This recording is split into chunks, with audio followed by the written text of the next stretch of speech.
governor. Texas has the most thriving economy. There is too much on the line at this moment. Attorney General. Unfortunately, in this campaign, it's gotten negative. 38 U.S. House districts. And every single seat in the Texas legislature. It's Decision 2022. We're entering a new era with more seats up for grabs than ever before. Spectrum News Texas is your source for results. With crews across the state standing by live. And a dedicated team here in the newsroom analyzing the very latest. Live Decision 2022 coverage continues right now.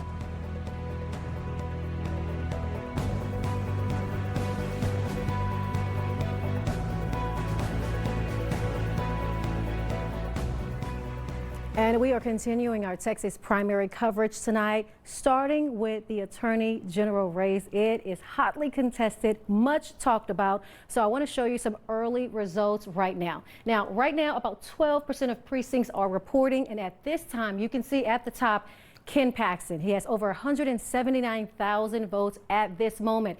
He is followed by George P. Bush, but check it out. Look how closely Eva Guzman is to him.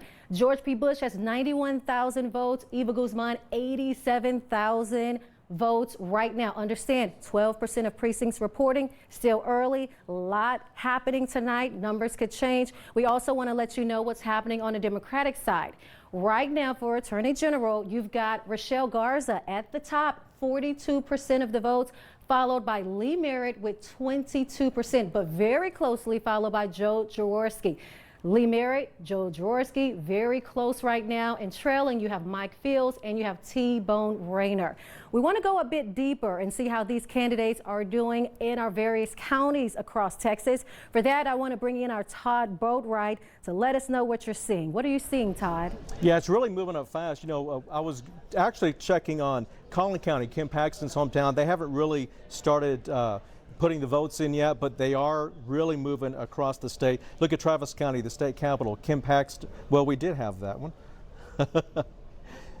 Bexar County, San Antonio, Ken Paxton leading there, 23,414 votes. Eva Guzman coming in second, 9,000, a distant second, 9,910.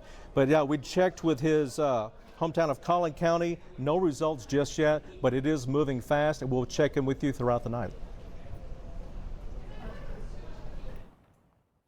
All right, Todd, thanks so much. We will check in with Todd in a little bit. We do want to now go and check in with the various camps across Texas. We want to start with Paxton's headquarters. We've got our Lupe Zapata standing by with his camp. Lupe, what can you tell us?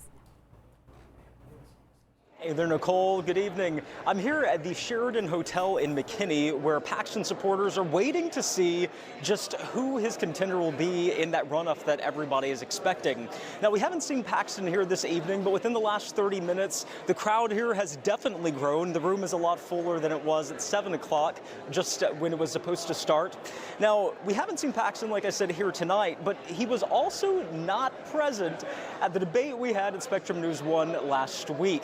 Now, at that debate, his three challengers all said that it was because of his legal troubles, the battles that he's fought over the last couple of years, that would hinder him from winning a third race.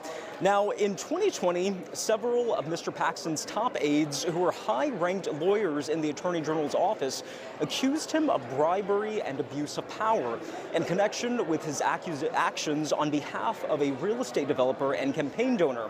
Now, just last week, 4 of the former officials who filed a whistleblower suit against Mr. Paxton over their firing said that the Attorney General had been lying about their allegations as he's campaigning for re-election. Now, at a press conference earlier today, Governor Abbott declined to say whether he voted for Mr. Paxton.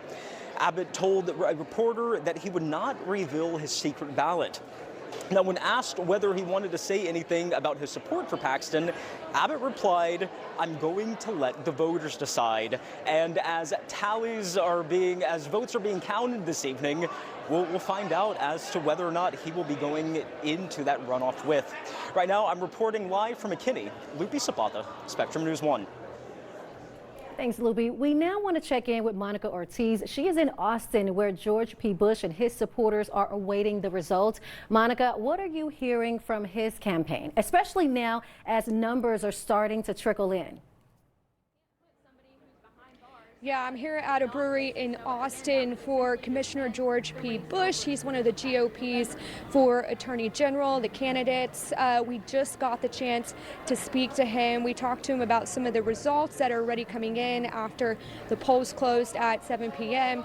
He said that he's not worried right now. We informed him in Bexar County, Guzman taking that second place spot right now. And he said it's going to be a long night and we're not going to find out until later in the night who is going to be the winner here and potentially go into a runoff. So he said there's still a lot of time to consider all of this. We know that prior to tonight, polls were predicting that none of the candidates would quite reach that 50% mark. So it could potentially go into a runoff, but if it doesn't, it'd be the first time in 50 years that a member of the Bush family wasn't holding an elected office position. All right, Monica, we will see what happens right now. He's in a very close race with Eva Guzman. Let's check back in with Louis Gohmert's camp. Brian Bose is in Tyler with more on that. Brian, what are you hearing there? I'll tell you what, Doc, we are a two-headed reporting team here in Tyler. JJ Maldonado behind the camera this time. I'm in front of it, and Louis Gohmert is hoping to be part of two heads at the top of the AG voting. He's hoping for that runoff, and Representative Louis Gohmert, actually started his campaign in November, and that has been a detriment to him. Right now, as far as the early voting numbers that have come in, he's in fourth place, trailing Paxton, trailing Bush, and trailing Guzman, and he's hoping that maybe there's a turnaround in sight. Earlier today, he was in the Dallas area stumping for last-second votes before people went into the polls. And if he had the support across the state that he has here in East Texas, he would run away with this election. They actually announced early voting numbers about 10, 15 minutes ago, and he had 77% of the vote easily. And it's just not the same across the state. And here's a guy who's been in office since 2004 as a representative for Texas in the House of Representatives in Washington.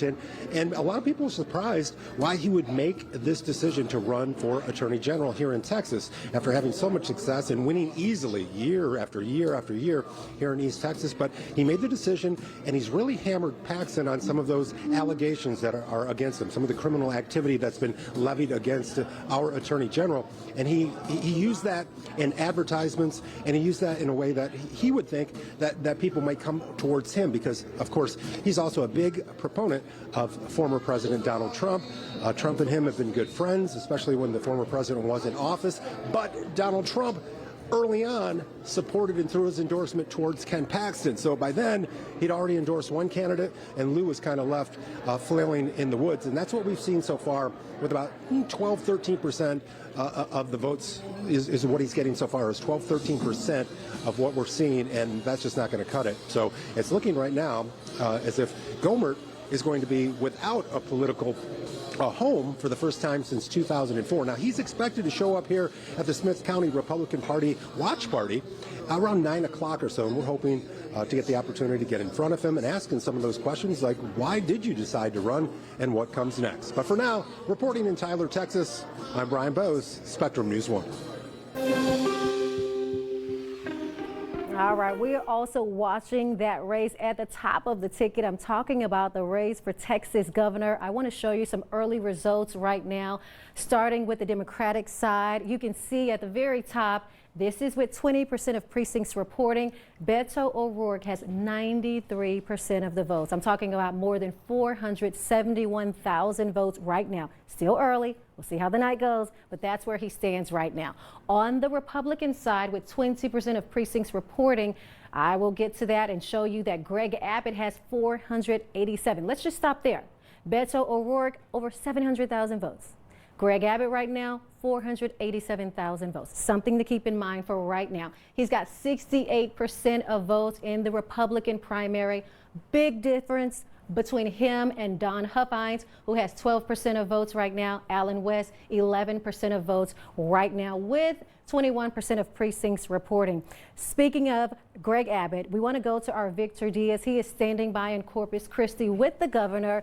Victor, I imagine Abbott's camp is feeling pretty good right about now. Yeah, well, we are at the governor's party, and I'll tell you what, the temperatures out here have dropped, but the spirits certainly have not. And we expect the governor to arrive a little bit later this evening. We do know that he was in Austin earlier today, but he wanted to have his primary watch party here in Corpus Christi at a big venue, the Texas State Aquarium, with a big stage, with a big backdrop. And all of this is to show that most likely this will be a big night for the governor's campaign that will show that he will not need to participate in a runoff election, because one of his challengers would have to keep him from getting 50%. And as you see from the numbers that we've reported so far, there is a big gap there, and it is not one that anyone here expects to become close enough to force a runoff. You could say the governor's been showing off a little bit today. He accepted another Governor's Cup award, which is an award that is given to the state that generates the most business. And this Texas is a 9-time winner. You can see his stage has 7 of those Governor's Cup trophies set up there. And we expect for him to talk about business prosperity, the hallmark of his campaign, border security, and keeping Texas a prosperous place for businesses and for businesses to continue. You get the feeling that a lot of pro-business people are in the house tonight, although I will say that most of the people attending his party are still inside right now. We expect to see them come out, possibly as many as 800 once the governor arrives. So we're standing by for his arrival. We'll send it back to you. All right now, Beto O'Rourke is speaking in Fort Worth. Let's listen in. As you can be and still be in the same state. I find the most amazing, the most beautiful, the most creative, the most inspiring people on the planet. This is our home. And the beauty in this state and our values, we work hard and we do good work and we're good to one another. That's not reflected in those who hold power and positions of public trust in this state right now. The things that we want are not just good for Democrats. They're not just good for Republicans or independents either. They are good for all of us. We want to make sure that the best jobs in the United States of America are created right here in the state of Texas. Right? Argue that one. We want to make sure that we get behind our world-class public school educators so that we have world-class public schools in the state of Texas. We all want that. We want to make sure that we finally expand Medicaid so that people can see a doctor. No one dies of diabetes or curable cancer or the flu. And don't you think it's time that we legalize marijuana in the state of Texas? I do too. We can get that done. But in order to make that happen, we've got to get past the incompetence, the corruption, and the cruelty of Greg Abbott. Are you with me on this? I mean, this guy cannot even keep the lights on in the energy capital of the world. This guy has presided over a child protective services system and the foster children within it who are sleeping on desks in the hallways right now because we don't have the resources or the attention or the accountability that they deserve. This guy may say he's pro-life. I think he's just pro-birth. We are going to be pro-kids no matter where they are or who they are in this state. This crazy, aggressive pursuit of transgender children in our communities and in our schools and in their families, when we have real challenges in the state of Texas right now, like 7 out of 10 fourth graders cannot read at grade level, and it's not that our kids are any worse than the kids in other states. It's not that our teachers are not trying hard. In fact, they're working 2 or 3 jobs just to support their main job right now. It's because we have so underpaid those teachers and started to attack them from the highest positions of power. When I am governor, we are going to support. All right, if you are just tuning in, we have been listening to Beto O'Rourke trying to continue to win over supporters and talk about what he is going to do if he were elected governor. We do have an update, and I want to get your reaction for it, Brett. Gubernatorial candidate Don Huffines, via press release, has conceded. He said he will not contest the election results. What say you about that? It's only 7:52. And we Right. already have a candidate who's dropped out. Well, I think, and I'll talk to our political analyst, Ed, and Ted, you guys, we knew going into this is